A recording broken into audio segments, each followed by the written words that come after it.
More on what we can expect from the market today. Stan Shamu standing by at IG in Melbourne. Stan, SPI's pointing down, but we saw a lift in commodity prices and in the big miners in London trade on Friday. So can we expect that weight to really show through in the high yield space?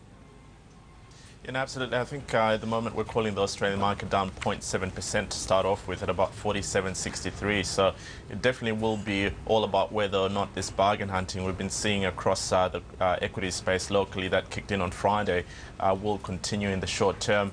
Of course, we do know that the banks are always on high on investors' wish lists, especially after the recent pullback.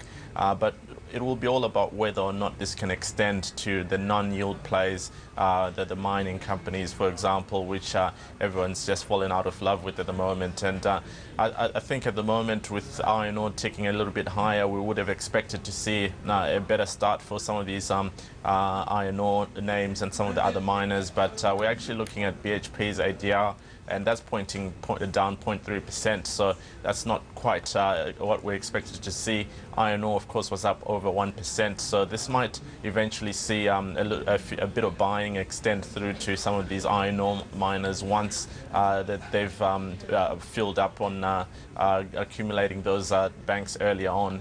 But of course, heading into the week, it certainly seems like it will be all about the FOMC meeting. That's where investors' minds are focused at the moment, and that will be a massive game changer for the rest of the risk space. So I think that will be the point of focus for even the local stocks, the mining companies, for example, whether or not we'll see that the Fed continue this quantitative easing program, and whether or not it will continue to support the rest of the risk space, particularly those struggling commodities.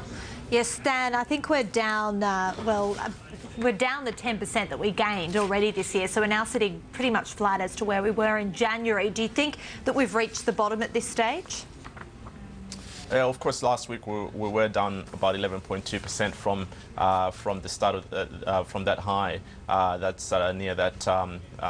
It's just after, I think it was May, when we just before May, when we continued to enjoy a big bounce in the miners. But I think that sort of pullback that we saw over the past 2 weeks is definitely something that will have a lot of investors come out of the woodwork.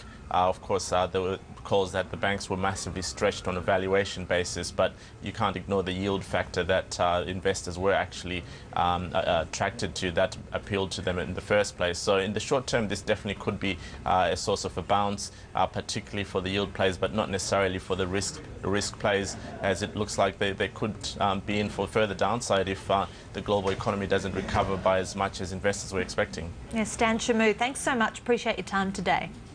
Cheers, Kate. Well, productivity growth slowed in the year to March, with a new report revealing the mining sector suffering a fall of almost 6%. The PricewaterhouseCoopers research shows